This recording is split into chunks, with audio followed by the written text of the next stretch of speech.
Friends, आज हम बात कर रहे हैं फ्यूचर ग्रुप की। फ्यूचर ग्रुप को लेकर बहुत सारी आज न्यूज़ निकल कर आई है, साथ में 2-3 अपडेट है। बहुत धमाकेदार न्यूज़ है जिसको आज हम डिस्कस करेंगे। किशोर बियाणी ने उन पैसों के लिए व्यवस्था करने की तैयारी कर ली है जो उनको अमेजन को चुकाने हैं। साथ में सिंगापुर इंटरनेशनल ऑर्बिटेशन सेंटर की तरफ से भी जो इंटरिम ऑर्डर आया उसमें भी कुछ बातें निकल कर आई है, उसको भी हम डिस्कस करेंगे। और साथ में एक अमेजन के ऊपर बहुत बड़ी मुसीबत आने वाली है, उस मुसीबत को भी हम डिस्कस करेंगे। तो इस तरह से बहुत सारी न्यूज़ निकल के आ रही है, वो सारी हम एक साथ में इस पर डिस्कस करेंगे। ऊपर से आज के कारोबार की भी बात करेंगे, क्या कारोबार चल रहा है फ्यूचर के शेयरों में, वो सारी जानकारी आपको इस वीडियो में मिल जाएगी। तो मैं हूँ आपका दोस्त एसबी दवे और मेरे चैनल ऑनलाइन कमाई में आपका बहुत बहुत स्वागत है। फ्रेंड्स, अब जो सबसे बड़ी न्यूज़ जो निकल के आ रही है वो अमेजॉन के लिए बहुत बड़ी मुसीबत पैदा करने वाली है। अमेजॉन लीगली बहुत सारी मुसीबत में फंसने की तैयारी हो रही है, ऐसा लग रहा है। व्यापारियों के संगठन जो कैट है उसने ई कॉमर्स कंपनी अमेजॉन पर प्रत्यक्ष विदेशी निवेश यानी एफडीआई और साथ में विदेशी मुद्रा प्रबंधन कानून जिसको बोलते हैं फेमा के उल्लंघन का आरोप लगाया है। यानी एफडीआई और फेमा के उल्लंघन का आरोप लग चुका है अमेजॉन के ऊपर। कैट ने कहा है कि अमेजॉन ने भारत में मल्टीनेशनल रिटेल एक्टिविटीज़ के संचालन के लिए सरकार से जो अनुमति चाहिए वो बराबर अनुमति नहीं ली है, उन्होंने परमिशन नहीं ली है।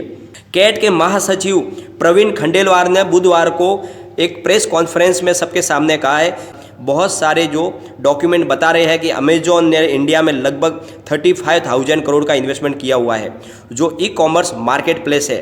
उन्होंने कहा वास्तव में इस मंच पर मल्टीनेशनल रिटेल कारोबार हो रहा है, यानी जो नियम के अनुसार कामकाज नहीं हो रहा है बल्कि नियमों को ताक पर रखकर काम किया जा रहा है। तो इसके लिए उन्होंने जो आरोप लगाया कि लगभग 4,200 करोड़ रुपए का जो इन्वेस्टमेंट उन्होंने मोर रिटेल लिमिटेड यानी जो आदित्य बिरला ग्रुप की जो कंपनी थी उसको खरीदा था, उसमें जो इन्वेस्टमेंट किया है वो भी पैसे उन्होंने डायरेक्ट लगाए, लेकिन सामने समारा कैपिटल को एक वैकल्पिक तौर पर निवेश के तौर पर सामने खड़ा किया है। लेकिन रियल में इन्वेस्टमेंट पूरा का पूरा अमेजॉन का है और उसके लिए उसने गवर्नमेंट के नियम कायदों को ताक पे रखा है और ये डील जो है लीगल है उनकी जो मोर को खरीदने में की है।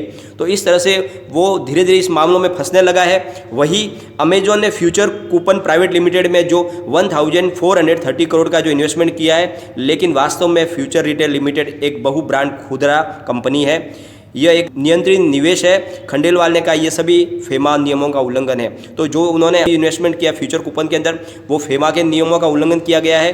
तो इस तरह से वो धीरे धीरे अभी फंसने की तैयारी हो चुकी है और इसके लिए उन्होंने केंद्रीय वाणिज्य और उद्योग मंत्री पीयूष गोयल को लेटर लिखा है कि उन्होंने विदेशी जो नियम बने हो उसका उल्लंघन किया अमेजॉन ने, इसलिए उस पर बड़ी से बड़ी कार्रवाई करनी चाहिए। साथ में उन्होंने वित्त मंत्री निर्मला सीतारमण को भी लेटर लिखा है और अमेजॉन के ऊपर कार्रवाई करने की बात की है उन्होंने। और प्रवर्तन निदेशालय और साथ में भारतीय रिजर्व बैंक और सेबी को भी लेटर लिखा है। तो इस तरह से सारी गवर्नमेंट की जो एजेंसियां उनको कैट की तरफ से लेटर लिखा गया है कि अमेजॉन के ऊपर बड़ी से बड़ी कार्रवाई की जाए, क्योंकि अमेजॉन ने फेमा और एफडीआई के नियमों का पूरा उल्लंघन किया, खुला उल्लंघन किया। तो इस तरह से आने वाले समय में अमेजॉन के लिए बहुत बड़ी मुसीबत खड़ी हो जाएगी।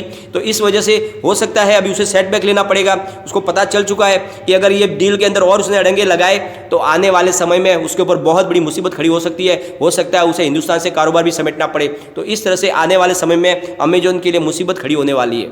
और साथ में जो दूसरी जो न्यूज़ निकल के आ रही है, अमेजॉन को 1,430 करोड़ चुकाने हैं तो उसने इन्वेस्टमेंट किया था फ्यूचर कूपन के अंदर। तो किशोर बियाणी ने उसकी व्यवस्था कर दी है, उसकी शुरुआत कर दी है कि वो पैसे उनको चुका देंगे और उसको अमेजॉन को पूरी तरह से बाहर निकाल देंगे डील्स के अंदर से।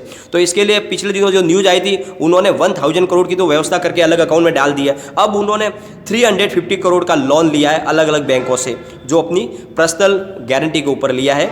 इसके लिए उन्होंने अपनी कर्जत की जो प्रॉपर्टीज़ है उसको भी गिरवी रखा है बैंकों में। और 350 करोड़ का जो उन्होंने लोन लिया वो अलग अलग बैंकों से लिया, जिसमें यूको बैंक है, बैंक ऑफ बड़ौदा है, यूनियन बैंक है और अन्य बैंकों से अलग अलग बैंकों से उन्होंने 350 करोड़ का लोन लेके व्यवस्था कर ली है, फ्रेश लोन लेके, ताकि जैसे कोई फैसला आए कहीं से भी, कोई भी अगर गवर्नमेंट अथॉरिटी या कोई भी ऑर्बिटेशन सेंटर से अगर फैसला आता है कि आप अमेजॉन के जो इन्वेस्टमेंट किया उसको तुरंत चुका दे तो तुरंत उसी समय वो पैसे चुका सके, उनको उसमें कोई विलम्ब न हो। तो इसलिए उन्होंने वो पैसों की जो व्यवस्था है वो लगभग कर ली है। तो इस तरह से अब अमेजॉन को बाहर निकालने की पूरी तैयारी हो चुकी है। और साथ में फ्रेंड्स, सिंगापुर इंटरनेशनल ऑर्बिटेशन सेंटर से भी डील को लेकर एक और अपडेट निकल कर बाहर आई है। जब आपको पता ही है सिंगापुर इंटरनेशनल ऑर्बिटेशन सेंटर ने 90 दिन के लिए यानी 3 महीने के लिए इस डील के ऊपर रोक लगा दी है अपने इंटरिम आदेश के द्वारा। लेकिन साथ में उसमें इस आदेश के इंटरिम ऑर्डर के अंदर एक और बात भी है, उन्होंने जो अपना आदेश दिया उसमें अमेजॉन की परमिशन के बगैर फ्यूचर रिटेल अपना एक भी शेयर किसी को बेच नहीं सकता, न ही वो ट्रांसफ़र कर सकता है। तो इस तरह से उन्होंने एक और रोक लगाई है, एक बेड़ी लगा दी है फ्यूचर ग्रुप के ऊपर। तो ये जो अभी न्यूज़ जो निकल के आ रही है फ्रेंड्स, इसमें अलग अलग जो न्यूज़ें हैं वो आने वाले समय में इसका असर दिखने वाला है। तो एक तरह तो जो किशोर बियाणी ने अपनी पूरी तैयारी कर ली है इस डील को फाइनल करने के लिए, और उनको पता है कि जैसे ही कोई फैसला आएगा उनको पैसा अमेजन को चुकाना होगा, तो पैसों की भी व्यवस्था उन्होंने लगभग कर ली है लोन लेके अपने पर्सनल गारंटी के ऊपर। साथ में अमेजोन ने जो बहुत बड़ी गलती की थी इस डील में अपनी टांग अड़ा के, तो उसको नतीजा भुगतना पड़ेगा। इसके लिए वो FDI और फेमा के उल्लंघन के नियमों में फंसने की तैयारी हो चुकी है उसकी।